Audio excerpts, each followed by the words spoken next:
Hello friends, ಇವತ್ತು ನಮ್ಮ kitchen ಚಾನಲಲ್ಲಿ ಮಂಗಳೂರಿನ ಸ್ಪೆಷಲ್ ಪುಂಡಿ ಗಸಿ ಯಾವ ರೀತಿ ಮಾಡ್ಬೋದು ಅಂತ ನೋಡೋಣ. ಇಲ್ಲಿ ಮಂಗಳೂರಲ್ಲೇ ಯೂಸ್ ಮಾಡುವಂಥ ಕುಚಲಕ್ಕಿಯನ್ನು ತಗೊಂಡು ಒಂದು 6 ತಾಸು ಚೆನ್ನಾಗಿ ನಾನು ನೆನೆಸಿ ತೊಳೆದಿಟ್ಟು ತಗೊಂಡು ಬಂದಿದ್ದೇನೆ ಫ್ರೆಂಡ್ಸ್.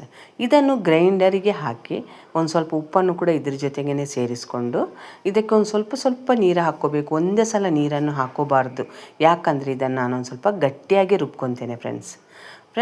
ಈ ನಮ್ಮ ಕಿಚನ್ ಚಾನಲನ್ನು ಯಾರಾದರೂ ಹೊಸಬರು ನೋಡೋದಾದರೆ ಈ ಚಾನಲನ್ನು ಸಬ್ಸ್ಕ್ರೈಬ್ ಮಾಡ್ಕೊಳ್ಳಿ. ಬೆಲ್ ಐಕಾನ್ ಆಲ್ ಸೆಟ್ ಮಾಡಿದರೆ ನಾನು ಮಾಡೋ ವಿಡಿಯೋ ನಿಮಗೆ ನೋಟಿಫಿಕೇಷನಲ್ಲಿ ಬಂದುಬಿಡುತ್ತೆ ಫ್ರೆಂಡ್ಸ್. ಈ ರೀತಿ ವಿಡಿಯೋದಲ್ಲಿ ನಿಮಗೆ ತೋರಿಸ್ತಿದ್ದೇನೆ. ಇಷ್ಟು ಗಟ್ಟಿಯಾಗಿ ನಾನು ಇದನ್ನು ರುಬ್ಕೊಂಡಿದ್ದೇನೆ ಫ್ರೆಂಡ್ಸ್. ಈಗ ರುಬ್ಕೊಂಡಿರುವಂಥ ಅಕ್ಕಿಯನ್ನು ಒಂದು ಪಾತ್ರೆಗೆ ಈಗ ತೆಗಿತಿದ್ದೇನೆ. ಇಲ್ಲಿ ಇಡ್ಲಿಯನ್ನು ಬೇಯಿಸುವಂಥ ಒಂದು ಪಾತ್ರೆಯನ್ನು ತಗೊಂಡಿದ್ದೇನೆ, ಯಾಕಂದರೆ ಇದನ್ನು ಹಬೆಯಲ್ಲಿ ಬೇಯಿಸ್ಕೋಬೇಕು ಫ್ರೆಂಡ್ಸ್. ಅದಕ್ಕೆ ಎಷ್ಟು ಬೇಕೋ ಅಷ್ಟು ನೀರನ್ನು ಹಾಕ್ಕೊಂಡು ಈಗ ಸಣ್ಣ ಸಣ್ಣ ಉಂಡೆಗಳನ್ನಾಗಿ ಈ ರೀತಿ ಮಾಡ್ಕೋಬೇಕು ಫ್ರೆಂಡ್ಸ್. ಇದು ಸಾಮಾನ್ಯವಾಗಿ ಮಂಗಳೂರಲ್ಲಿ ಒಂಥರ ಟ್ರೆಡಿಷ್ನಲ್ ಫುಡ್ ಫ್ರೆಂಡ್ಸ್. ಈ ರೀತಿ ಹೆಬ್ಬೆಟ್ಟಿನಲ್ಲಿ ಒಂದು ಸಣ್ಣ ಗುಂಡಿ ಥರ ಮಾಡ್ಕೋಬೇಕು, ಯಾಕಂದರೆ ಅದು ಮಸಾಲ ಚೆನ್ನಾಗಿ ಹೀರ್ಕೊಳ್ಳಿ ಅಂತ ನಾವು ಈ ರೀತಿ ಮಾಡ್ಕೋಬೇಕು. ಈ ರೀತಿ ಎಲ್ಲವನ್ನು ಮಾಡ್ಕೊಂಡ್ಮೇಲೆ ಫ್ರೆಂಡ್ಸ್ ಒಂದು 20 ನಿಮಿಷ ಇದನ್ನು ಬೇಯಿಸ್ಕೋಬೇಕು. ಈಗ ಇದನ್ನು ಬೇಯೋದಕ್ಕೆ ಇಟ್ಟ ಮೇಲೆ ಇದಕ್ಕೆ ಬೇಕಾಗಿರೋ ಒಂದು ಮಸಾಲ ರೆಡಿ ಮಾಡ್ಕೊತಿದ್ದೀನಿ. ಇಲ್ಲಿ ಅರ್ಧ ಹೋಳು ತೆಂಗಿನಕಾಯನ್ನು ಹಾಕ್ಕೊಂಡಿದ್ದೇನೆ ಫ್ರೆಂಡ್ಸ್. ತೆಂಗಿನಕಾಯಿ ಜಾಸ್ತಿ ಆದರೂ ಏನೂ ಪರವಾಗಿಲ್ಲ. 1 ಚಮಚದಷ್ಟು ಅವಿಜ, 1 ಚಮಚದಷ್ಟು ಜೀರಿಗೆ. ಇದನ್ನು ನಾನೇನು ಉರಿದು ಹಾಕ್ಕೊಂಡಿಲ್ಲ ಫ್ರೆಂಡ್ಸ್. ನಿಮಗೆ ಸ್ವಲ್ಪ ಸ್ಪೈಸಿ ಬೇಕಂದರೆ ನೀವು ಬ್ಯಾಡಗಿ ಮೆಣಸಿನ್ಕಾಯನ್ನು ಜಾಸ್ತಿ ಹಾಕ್ಕೋಬೋದು. ನಾನು ಒಂದು 4ರಿಂದ 5 ಬ್ಯಾಡಗಿ ಮೆಣಸಿನ್ಕಾಯನ್ನು ಹಾಕ್ಕೊಂಡು ಈ ಮಸಾಲವನ್ನು ಈಗ ಅದಕ್ಕೆ ಜೊತೆಗೆ ಒಂದು ಅರ್ಧ ಈರುಳ್ಳಿಯನ್ನು ಕೂಡ ಇಲ್ಲಿ ಹಾಕ್ಕೊಂಡಿದ್ದೇನೆ ಫ್ರೆಂಡ್ಸ್. ಈಗ ಇದನ್ನು ನೈಸಾಗಿ ರುಬ್ಕೋಬೇಕು. ಅಷ್ಟೊತ್ತಿಗೆ ನಾನು ಬೇಯೋದಕ್ಕೆ ಇಟ್ಟಿರುವಂತಹ ಪುಂಡಿ ಅಥವಾ ಕಡುಬು ರೆಡಿಯಾಗಿದೆ ಫ್ರೆಂಡ್ಸ್. ನಾನು ನಿಮಗೆ ವಿಡಿಯೋದಲ್ಲಿ ತೋರಿಸ್ತಿದ್ದೇನೆ. ಇಲ್ಲಿ ಕಡುಬು ಚೆನ್ನಾಗಿ ಬೆಂದಿದೆ ಫ್ರೆಂಡ್ಸ್. ಒಂದು ಚಮಚ ಹಾಕಿ ನೋಡಿದರೂ ನಡೆಯುತ್ತೆ ಫ್ರೆಂಡ್ಸ್. ಚಮಚದಲ್ಲಿ ಅದು ಇಟ್ಟು ಅಂಟ್ಕೋಬಾರ್ದು. ಈಗ ನಾನು ರುಬ್ಬಿಟ್ಟಿರುವಂಥ ಮಸಾಲವನ್ನು ಒಂದು ಪಾತ್ರೆಗೆ ಹಾಕ್ಕೊಂಡಿದ್ದೇನೆ. ಇದನ್ನು ಭಾಳ ನೀರೇನು ಮಾಡ್ಕೊಳ್ಳೋದು ಬೇಡ. ನಿಮಗೆ ಎಷ್ಟು ಕ್ವಾಂಟಿಟಿ ಬೇಕೋ ಅಷ್ಟು ನೀರನ್ನು ಹಾಕ್ಕೋಬೇಕು.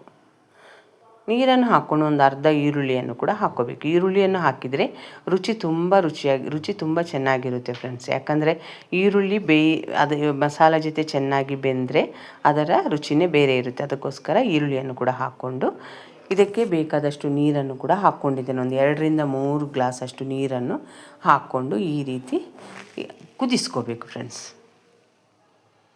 ಜೊತೆಗೆ ಈ ಮಸಾಲಕ್ಕೆ ಎಷ್ಟು ಬೇಕು ಅಷ್ಟೇ ಉಪ್ಪು ಹಾಕ್ಕೋಬೇಕು, ಯಾಕಂದರೆ ಕಡುಬಿಗೆ ನಾನು ಆವಾಗಲೇ ಉಪ್ಪು ಹಾಕ್ಕೊಂಡಿದ್ದೇನೆ. ಉಪ್ಪನ್ನು ಇಲ್ಲಿ ಜಾಸ್ತಿ ಹಾಕ್ಕೋಬಾರ್ದು ಫ್ರೆಂಡ್ಸ್.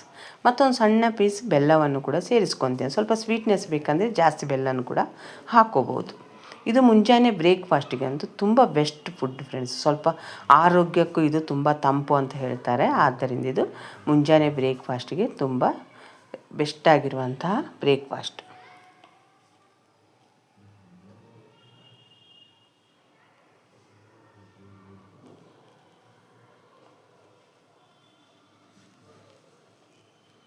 ಈಗ ಒಂದು ಸಣ್ಣ ಪೀಸ್ ಬೆಲ್ಲವನ್ನು ಕೂಡ ಹಾಕ್ಕೊಂಡಿದ್ದೇನೆ ನಾನು.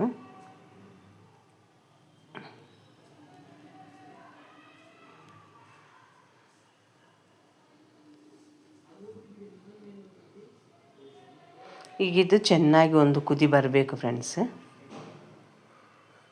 ಈ ವಿಡಿಯೋದಲ್ಲಿ ನೋಡ್ತಿದ್ದೀರಿ, ಇದು ಕುದಿ ಬಂದಾಗಿದೆ. ಉಪ್ಪು ಏನಾದರೂ ಕಡಿಮೆ ಆಗಿದ್ದರೆ ಉಪ್ಪನ್ನು ಕೂಡ ಸೇರಿಸ್ಕೋರಿ ಫ್ರೆಂಡ್ಸ್. ಈ ಕುದಿ ಬಂದ ಮೇಲೆ ಫ್ರೆಂಡ್ಸ್ ಈಗ ಇದಕ್ಕೆ ನಾನು ಆವಾಗಲೇ ಬೇಯಿಸಿಟ್ಟಿರುವಂತಹ ಕಡುಬನ್ನು ಈಗ ಹಾಕ್ಕೊತೇನೆ. ಅದು ಕಟ್ ಮಾಡಿ ಬೇಕಂದ್ರೂ ಹಾಕ್ಕೋಬೋದು, ಹಾಗೇ ಬೇಕಂದ್ರೂ ಹಾಕ್ಕೋಬೋದು ಫ್ರೆಂಡ್ಸ್. ನೀವು ವಿಡಿಯೋದಲ್ಲಿ ನೋಡ್ತಿದ್ದೀರಿ.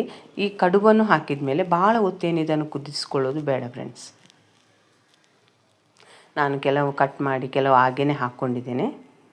ಇದು ರಾತ್ರಿ ಮಾಡಿಟ್ಟು ಮುಂಜಾನೆ ತಿನ್ನಬೇಕು. ಆವಾಗ ಈ ಕಡುಬು ಮಸಾಲೆ ಜೊತೆ ಚೆನ್ನಾಗಿ ಮಿಕ್ಸ್ ಆಗಿರುತ್ತೆ ಫ್ರೆಂಡ್ಸ್.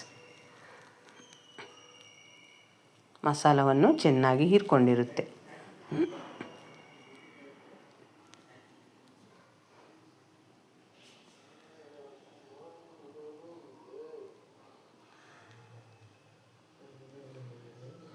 ಇಷ್ಟು ನೀರಾಗಿದ್ದಾಗ ಮುಂಜಾನೆ ಅಂತೂ ಎಲ್ಲ ಹೀರ್ಕೊಂಡು ಗಟ್ಟಿಯಾಗಿಬಿಡುತ್ತೆ ಫ್ರೆಂಡ್ಸ್.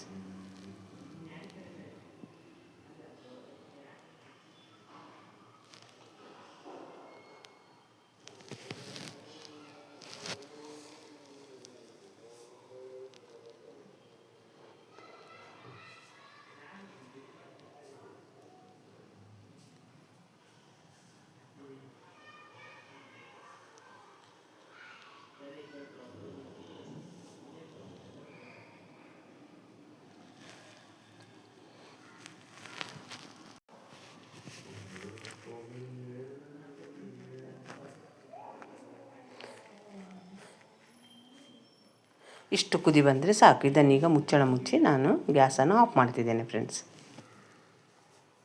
ಈಗ ಇದನ್ನು ನಾನು ನಿಮಗೆ ನೆಕ್ಸ್ಟ್ ಡೇ ತೆಗೆದು ತೋರಿಸಿದ್ದೇನೆ. ನೀವು ವಿಡಿಯೋದಲ್ಲಿ ನೋಡ್ತಿದ್ದೀರಲ್ಲ ಫ್ರೆಂಡ್ಸ್, ಯಾವ ರೀತಿ ಗಟ್ಟಿಯಾಗಿದೆ ಅಂತ ಎಲ್ಲ ಹೀರ್ಕೊಂಡಿದೆ ಫ್ರೆಂಡ್ಸ್. ನೋಡಿ, ಈ ರೀತಿ ಮಸಾಲೆ ಎಲ್ಲವೂ ಚೆನ್ನಾಗಿ ಹೀರ್ಕೊಂಡಿದೆ ಫ್ರೆಂಡ್ಸ್.